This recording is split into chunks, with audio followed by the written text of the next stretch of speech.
Topic hospital and clinical pharmacy में हमारा topic चल रहा था डिजीज मैनिफेस्टेशन एंड पैथोफिजियोलॉजी। इसमें हम नेक्स्ट डिजीज करेंगे ह्यूमेटॉइड आर्थराइटिस। ये एक बहुत कॉमन सी डिजीज है, इसे हम रिप्रेजेंट करते हैं RH से। ह्यूमेटॉइड आर्थराइटिस क्या है? इन्फ्लेमेशन ऑफ जॉइंट, मतलब हम जिसे जोड़ों का दर्द भी बोल देते हैं कि उसमें इन्फ्लेमेशन होगी, स्वेलिंग हो रही है, ठीक है, हमारे जॉइंट्स में। उसमें हमें प्रॉपर क्या चला नहीं जाता, कुछ चीज़ है जो है वो उठाई नहीं जाती, पकड़ी नहीं जाती, जो हाथ है वो बेंड हो जाती है, उंगलीज, ठीक है, पैर थोड़े से बेंड हो जाते हैं। वो हो गया ह्यूमेटॉइड आर्थराइटिस। मतलब ये क्रॉनिक डिजीज है, बहुत लंबे टाइम तक चलने वाली डिजीज है, लॉन्ग टाइम तक इसका जो है वो ट्रीटमेंट चलता है।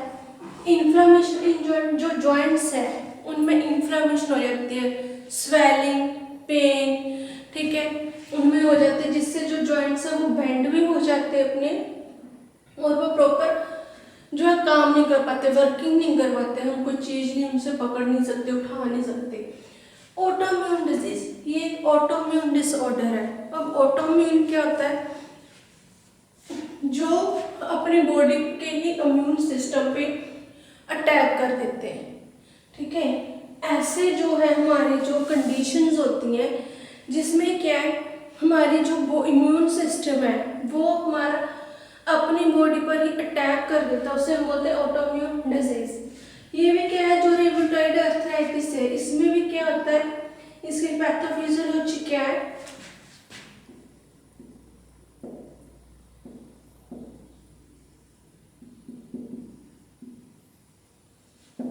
पैथोफिजियोलॉजी क्या है? इसमें जो हम पेशेंट है, उस जो हमारी बॉडी है, ठीक है, ये ऑटोइम्यून डिजीज है फर्स्ट। दूसरा जो पेशेंट है उसकी जो बॉडी है उसमें ह्यूमन गामा ग्लोब्यूल्स बनते हैं, ह्यूमन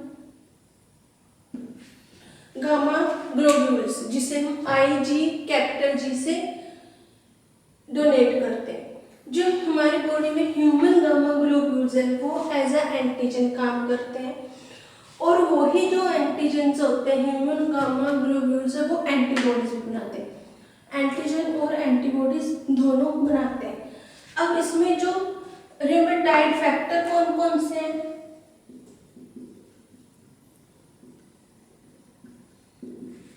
IgM, IgA और IgG।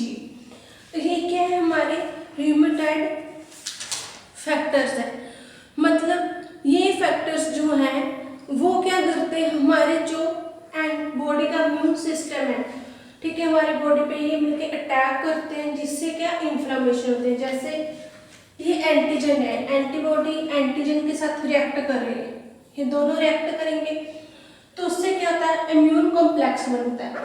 जो इम्यून कॉम्प्लेक्स बनता है हमारा, वो क्या प्रोड्यूस करता है हमारी बॉडी में? इन्फ्लेमेशन, ठीक है। वो इन्फ्लेमेशन हमारे जॉइंट्स में, हमारे हैंड, ठीक है, फीट, कहीं पर भी, जो बॉडी के आर्म में, लेग्स में, कहीं पर भी वो हो सकती है इन्फ्लेमेशन।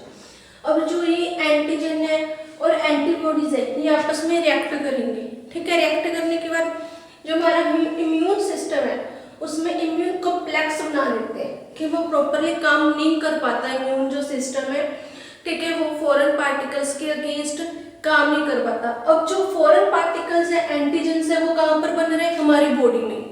हमारी बॉडी खुद ब खुद बना रही है और एंटीबॉडीज भी खुद बना रही है, वो दोनों रिएक्ट कर रहे हैं, ठीक है। उसमें क्या इम्यून कॉम्प्लेक्स बन गया।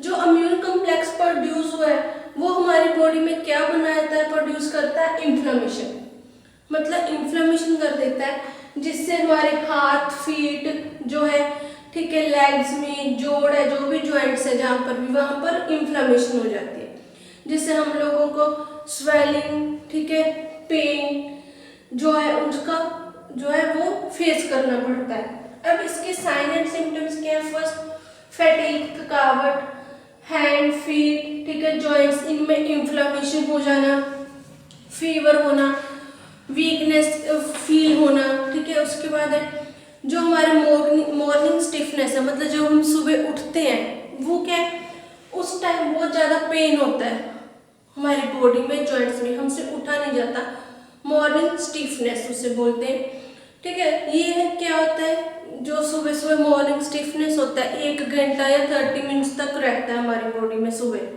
ठीक है, उसके बाद जो बॉडी है वो नॉर्मल हो जाती है। अब जो इसकी मैनिफेस्टेशन और क्या है, जैसे रिस्ट, ठीक है, यहाँ पर हमारे फिंगर्स में, हाथ में, इन सब जगह क्या है, इनिशियली सबसे पहले पेन स्टार्ट होता है, इन्फ्लेमेशन स्टार्ट हो जाती है। धीरे धीरे अगर हम ये नहीं इसका ट्रीटमेंट करते हैं, पूरी बॉडी में हमारी फैल जाती है और उससे क्या पर्सन बहुत ज़्यादा सीरियस भी हो सकता है। उसके बाद नेक्स्ट हमारी डिजीज है डायबिटीज। डायबिटीज जैसे हमने पहले भी इसमें को स्टडी कर रखा है डायबिटीज को। जो डायबिटीज है इसमें क्या होता है, हमारी बॉडी में जो शुगर का लेवल होता है वो इंक्रीज हो जाता है। ठीक है, जो शुगर लेवल है वो इंक्रीज हो जाता है, उसे हम बोलते हैं डायबिटीज। नॉर्मली आजकल डायबिटीज हर एक फैमिली में सबको ही है। ठीक है, सबको नहीं, हर एक फैमिली के किसी न किसी मेंबर को, 1 या 2 मेंबर्स को। उसमें जैसे हमें नॉर्मली पता है जो डायबिटीज है उसे हम चेक कैसे कराते हैं, शुगर का टेस्ट करवाकर लेबोरेटरी से, जिससे हमें पता चलती है कि हमें डायबिटीज है या नहीं है। ठीक है, उसमें स्पेसिफिक अमाउंट दी हुई होती है जिसमें हमें पता चलता है अगर इस अमाउंट से ऊपर है, ठीक है, हमारी जो रेंज है, तो उससे हमें पता चल जाएगा हमें डायबिटीज है या नहीं है। अब डायबिटीज क्या है, increase sugar level of the body.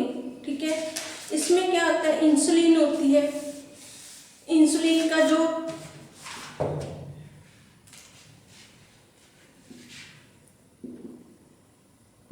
Diabetes increase sugar level. ठीक है, जो शुगर लेवल वो हमारी बॉडी में इंक्रीज हो जाता है। अब डायबिटीज होती कैसे है, ठीक है, इसकी टाइप कौन कौन सी वो हम स्टडी करेंगे।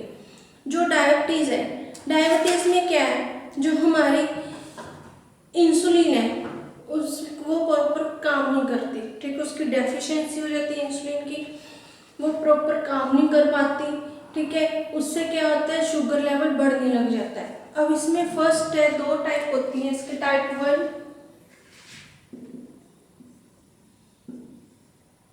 टाइप 2।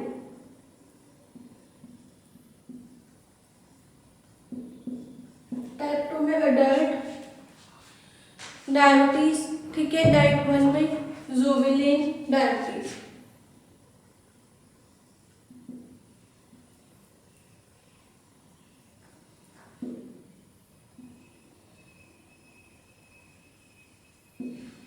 ये हमारी डायबिटीज 2 टाइप के, type 1 juvenile diabetes, type 2 adult diabetes. अब जो यूवेनाइल डायबिटीज है इनमें डिफरेंस बहुत माइनर सा है। जो जुवेनाइल डायबिटीज है इसमें जो हमारा पैंक्रियाज है वो फेल हो जाता है। ठीक है,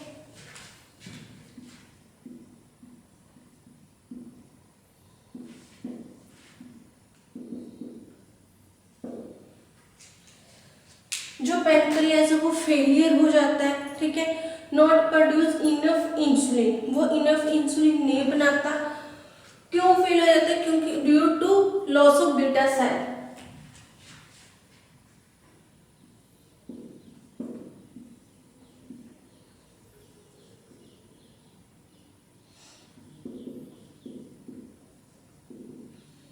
अब जो पैंक्रियाज है वो फेल हो जाता है इसमें, ठीक है, इंसुलिन नहीं बना पाता। तो उसमें क्या होता है, इंसुलिन इनफ बनती है, बहुत कम बनती है। ये क्यों होता है, पैंक्रियाज क्यों फेल हो जाता है, क्योंकि हमारी बॉडी में जो बीटा सेल्स हैं वो कम हो जाते हैं due to loss of beta cell.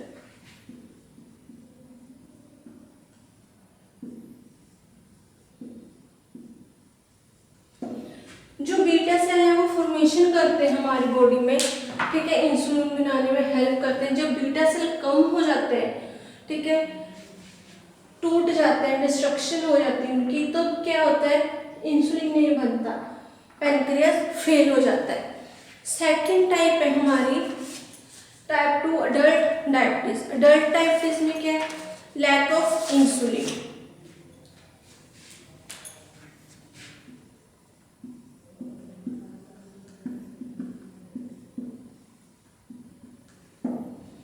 Due to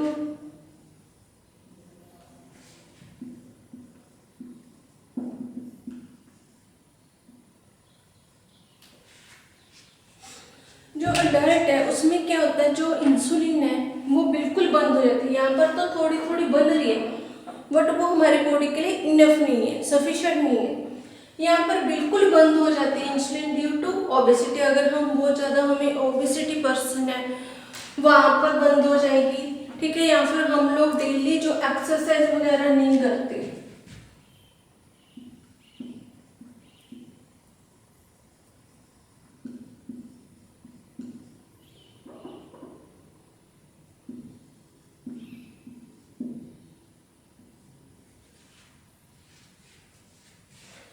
अगर हम रूटीन में एक्सरसाइज नहीं करते, बहुत ज़्यादा हमें ओबेसिटी है, अनहेल्दी मोटापा है, उसके कारण क्या इंसुलिन बंद हो जाती है बननी, ठीक है। इंसुलिन बनती नहीं है, लैक हो जाती है, तो उसकी वजह से क्या है, 2 जो टाइप है अडल्ट डायबिटीज वो स्टार्ट हो जाती है। अब जो डायबिटीज है उसमें जो हमें कैसे पता चलेगा कि हमें डायबिटीज है, how do you know if you may be diabetes, कैसे पता चलेगा, उसके साइन एंड सिम्टम्स क्या है। फर्स्ट है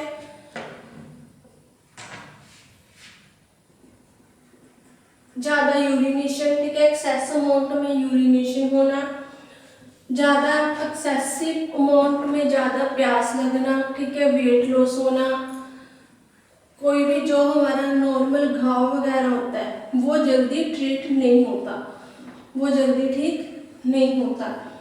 उसके बाद है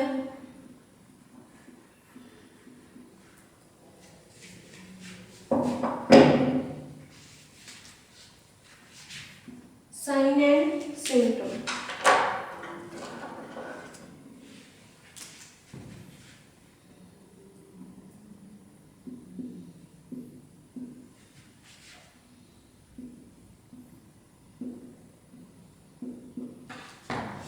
फर्स्ट,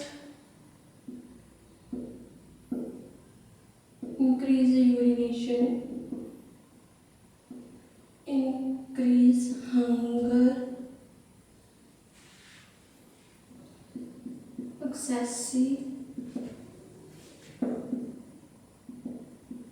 thirst, weight loss। इसमें क्या साइन एंड सिम्टम्स क्या है, एक तो एक्सेसिव थ्रस्ट, बहुत ज़्यादा प्यास लगना, ठीक है, बहुत ज़्यादा यूरिनेशन मतलब यूरिन बार बार जाना, ज़्यादा भूख का लगना, ठीक है, वेट लॉस हो जाना, वीकनेस और फटीग फील होना, ठीक है, थकावट कमजोरी फील होना। स्किन पे अगर थोड़ा सा भी इन्फेक्शन हो रहा है तो वो जल्दी ठीक नहीं होता, ठीक है, स्किन इन्फेक्शन होना, नोजिया एंड वॉमिटिंग, जो स्लो कट्स हैं जैसे कट लग गया, ठीक है, वॉर्म्स हैं, उनका स्लोली ठीक होना, मतलब वो एग्जैक्ट प्रॉपर 1-2 दिन में ठीक नहीं होते, उनको ठीक होने में मंथ, 15 दिन, 20 दिन लग जाते हैं, ठीक है। Numbness of hands and feet, मतलब नमनेस जैसे हाथों और पैरों में जो है नमनेस, थोड़ा वो फील होने लग जाए, जैसे सो जाते हैं पैर, ठीक है, हम उठा नहीं पाते, जैसे सुन्न से हो जाते हैं, ठीक है, वो numbness of hand and feet. Next है जो हमारा दिखता है, विजन है, वो भी ब्लर्ड हो जाता है, ठीक है। जो कई पर्सन को बहुत ज़्यादा डायबिटीज़ होती है उनको रेटिनोपैथी हो जाती है कि आंखों की अंधराता या फिर जो आईसाइट बिल्कुल वीक हो जाती है उनके, और वो एक्सेसिव उसमें है। अदर कोज क्या है डायबिटीज़ का, समटाइम प्रेगनेंसी एंड में हम कई बार टेम्पररी डायबिटीज़ हो जाती है प्रेगनेंसी में, ठीक है, वो मेडिसिन लेने के कारण हमें डायबिटीज़ हो जाती है, वो क्या होते हैं टेम्पररी डायबिटीज़। या फिर डायबिटीज़ एंड डाइट, अब हमें डायबिटीज़ के ट्रीटमेंट में कैसी डाइट लेनी चाहिए, तो बैलेंस डाइट जिसमें प्रॉपर फैट कार्बोहाइड्रेट्स, ठीक है, उसमें प्रोटीन, सारे जो है विटामिन वो उसमें प्रेजेंट हो, बैलेंस हो। सेकंड है हाई फाइबर फूड खाना चाहिए, जैसे फ्रूट्स, ठीक है, जूस हो गया। Cut down on fatty foods, जो फैटी फूड्स है उनको हमें बिल्कुल यूज़ नहीं करना, और जो मीठा है, शुगर्स है, उसको भी बिल्कुल कम करनी चाहिए, यूज़ ही नहीं करनी चाहिए उसमें। उसके बाद है जो आइडियल, आपने जैसे एक गोल बना लेना है, एक अचीवमेंट कि हमने हमारे बॉडी का वेट इतना होना चाहिए, 50 ग्राम, 45 ग्राम, ठीक है, केजी सॉरी। उस हिसाब से आप अपनी बॉडी को मेंटेन करो, उसके लिए डेली एक्सरसाइज, मेडिटेशन, ठीक है, जिससे क्या है आपकी डायबिटीज वो इंक्रीज ना हो सके। अब उसके बाद है जो रेगुलर मील्स हैं जहाँ फिर डायबिटीज है, ठीक है, जो इंसुलिन, डायबिटीज का हम ट्रीटमेंट कैसे करेंगे, ठीक है, जो डायबिटीज के ट्रीटमेंट के लिए टाइप 1 के लिए है, जैसे इंजेक्शंस हो गए इंसुलिन के, ठीक है, उसको हम यूज़ करते हैं, या फिर हम जो यूज़ करते हैं जो टैबलेट्स आ जाती हैं, डायबिटीज की टैबलेट्स आती हैं, वो यूज़ करते हैं, ठीक है, इसके ट्रीटमेंट के लिए। नेक्स्ट हम इसमें यूज़ पढ़ेंगे पैथोफिजियोलॉजी।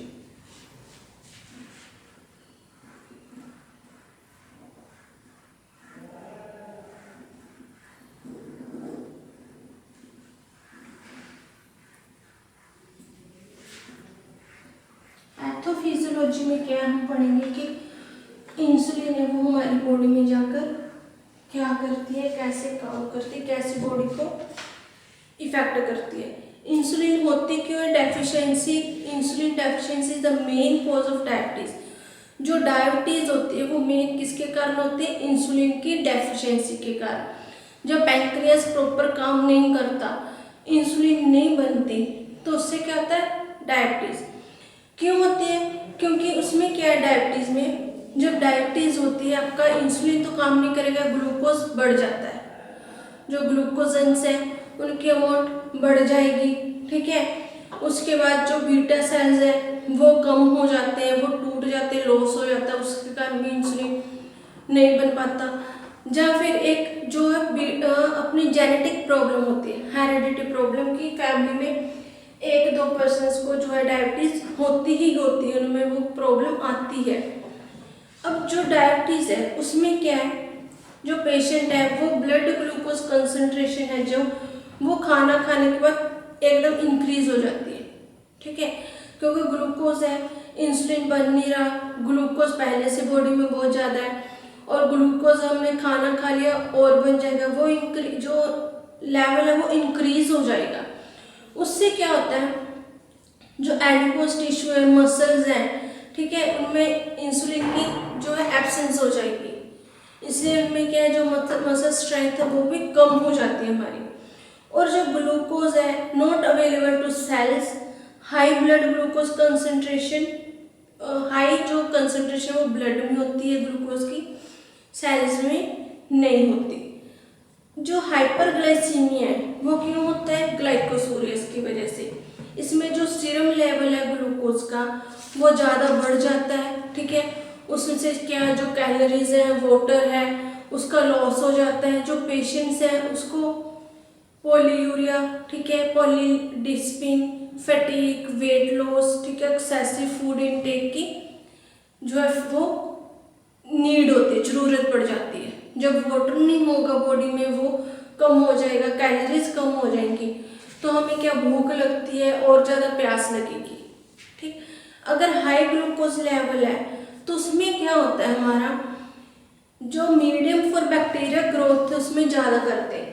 जब ग्लूकोज लेवल हाई हो जाता है तो उसमें क्या होता है, जो बैक्टीरिया वो जल्दी ग्रोथ कर जाते हैं, जिससे हमारी बॉडी में जो इन्फेक्शन है वो जल्दी रिकवर नहीं होती, उससे हमें और प्रॉब्लम हो जाते हैं, जैसे वेंजाइनल इन्फेक्शन हो गया, ठीक है, अदर इन्फेक्शंस हो गए, जहाँ रेस्पिरेटरी इन्फेक्शन हो गया, ये सारे इन्फेक्शन से ज़्यादा बढ़ जाते हैं, क्योंकि ग्लूकोज है जो बैक्टीरिया को ग्रोथ करने के लिए सही इन्वायरमेंट है, उसमें ज़्यादा ग्रोथ करेगा तो ट्रीटमेंट जल्दी होगा नहीं, जल्दी किल नहीं होंगे ग्लूको जो है बैक्टीरिया, तो उनकी जो अमाउंट है और ज़्यादा बढ़ जाती है।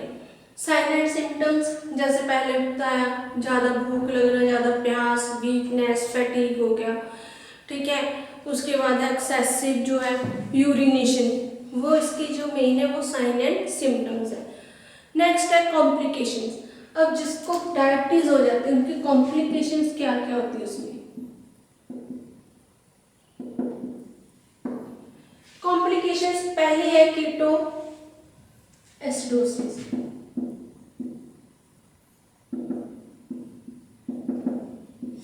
मतलब जो हमारी बॉडी में पोटाशियम है वो इंक्रीज हो जाता है, ठीक है, हाई लेवल हो जाता है ग्लूकोज और कीटोन्स का, ठीक है, सॉरी पोटाशियम नहीं, ग्लूकोज और कीटोन का हाई लेवल हो जाता है, जिससे नोजिया, वोमिटिंग, एसिडिटी की प्रॉब्लम होती है।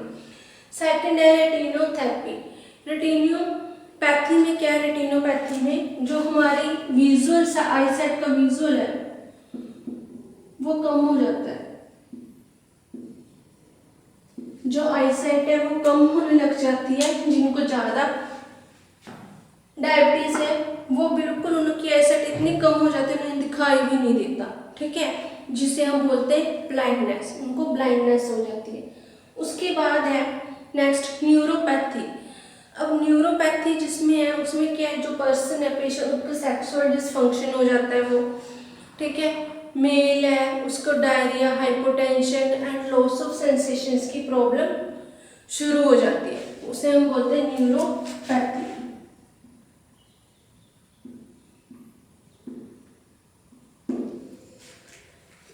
उसके बाद है नेक्स्ट डिजीज एपिलेप्सी।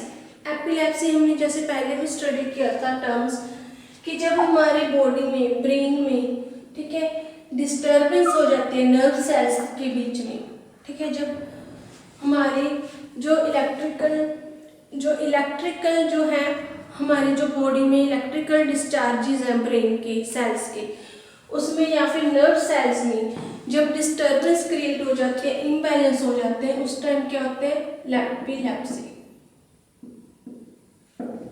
मतलब सीजर्स, दौरे आना, जैसे मिर्गी का दौरा हो गया, ठीक है। जब इम्बैलेंस हो जाता है हमारे ब्रेन में, नर्व सेल्स इम्बैलेंस हो जाते हैं, तो वो कोई भी एक्टिविटीज अब नॉर्मल एक्टिविटीज पर्सन करने लग जाता है, ठीक है, उसे हम बोलते हैं एपिलेप्सी। एपिलेप्सी क्या है, एक डिसऑर्डर है ब्रेन के फंक्शन का, ठीक है, जिसमें क्या होता है, डिस्टर्बेंस हो जाती है, सडन डिस्टर्बेंस हो जाती है और बहुत ज़्यादा एक्सेसिव डिस्टर्बेंस होते हैं हमारी बॉडी में, ब्रेन में, electrical discharge from the brain cells के बीच। इसमें क्या जो सीजर्स आते हैं, ये सीजर्स क्या ज़्यादा लंबे नहीं होते, लॉन्ग नहीं होते, ये 10 या 5 मिनट तक होते हैं, 10 या 5 मिनट तक ये इनका टाइम होता है। उसके बाद जो ये सीजर्स होते हैं इसको हम डायग्नोज कैसे करते हैं,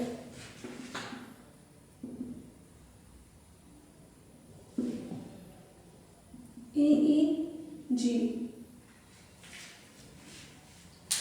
इसे हम डायग्नोज करते हैं इलेक्ट्रोइंफेलोग्राम से, ठीक है। ये इलेक्ट्रोइंफेलोग्राम एक टेस्ट है जो हमें करवाना पड़ता है ब्रेन का, जिससे हमें पता चलता है कि हमें एपिलेप्सी है या नहीं है। अब इसमें पैथोफिजियोलॉजी क्या है इसकी, जो एपिलेप्सी है उसमें एक्सेस में डिस्चार्ज हो जाता है कैरिब्रम न्यूरॉन्स का,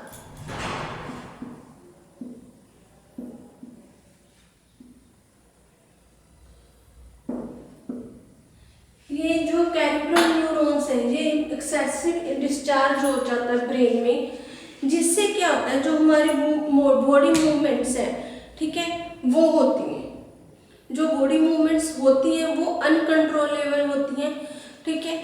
इसमें जो है हमारे बॉडी ब्रेन में ग्रे मैटर होता है वो बिल्कुल एब्सेंट हो जाता है, वो रिमूव हो जाता है, जिससे कैरिब्रल न्यूरॉन है वो इंक्रीज हो जाते हैं और जिससे सीजर्स आते हैं। जो ये सीजर्स है ये एक्टिवेशन और इनएक्टिवेशन होते हैं न्यूरॉन के, ठीक है। इसमें क्या है, अननोन मैकेनिज्म होता है, ये इसके मैकेनिज्म का कुछ नहीं पता चलता, ठीक है। इसको हम क्या जनरलाइज्ड एपिलेप्सी भी बोलते हैं। सेकंड है जब हमारी बॉडी में पोटाशियम और कैल्शियम इंक्रीज होने लग जाता है इन सीजर के टाइम। पोटाशियम और कैल्शियम इन सीजर जब एपिलेप्सी होते हैं उसके टाइम इंक्रीज हो जाता है।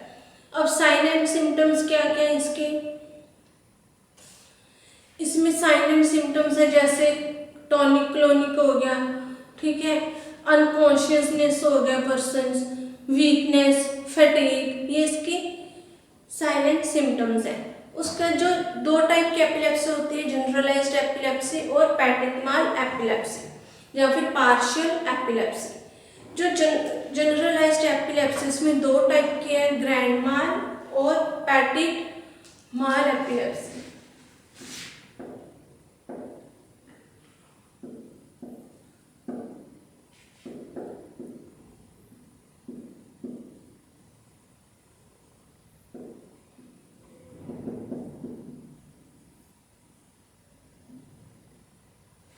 दूसरी है हमारी पार्शियल सीजर्स।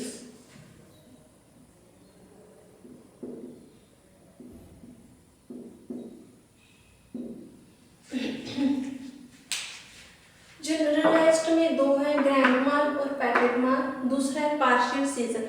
ये जो आपका एपिलेप्सी का टॉपिक है ये कॉलेजी में कंप्लीट है, आप वहाँ पर बहुत ज़्यादा डिटेल में इसे स्टडी करोगे, ठीक है। ग्रैंड माल एपिलेप्सी में क्या है, इसमें सडन लॉस हो जाता है कॉन्शियसनेस, तब जो पर्सन है वो अपने होश वगैरह सारे खो बैठता है, ठीक है।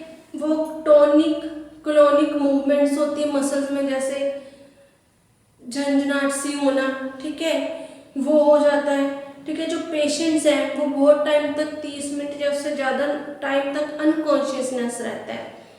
जो पैटेग्माल है उसमें क्या लॉस ऑफ कॉन्शियसनेस है, बट इसमें क्या जो पेशेंट उसका फेस ब्लैंक और जो आईज है वो ही ब्लिंक करेगा, वो उसका जो हम कुछ नहीं कह सकते, उसमें उसके एक आर्म हिलती रहती है, जर्क होता रहता है, एक हैंड में, ठीक है, मूवमेंट्स होती रहती है, जैसे ऐसे ऐसे हिलने लग जाता है, ठीक है, वो होगा पैटेग्माल। नेक्स्ट है पार्शियल सीजर। अब पार्शियल सीजर क्या है, लोकलाइज्ड कन्वर्जन है, ठीक है।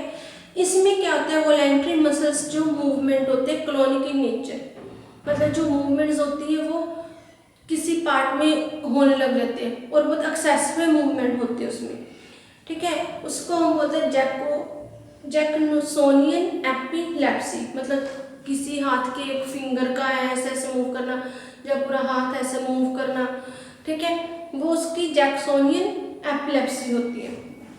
ये टॉपिक आपका यहाँ खत्म हो गया। नेक्स्ट हम डिजीज नेक्स्ट टॉपिक में करेंगे लेक्चर में।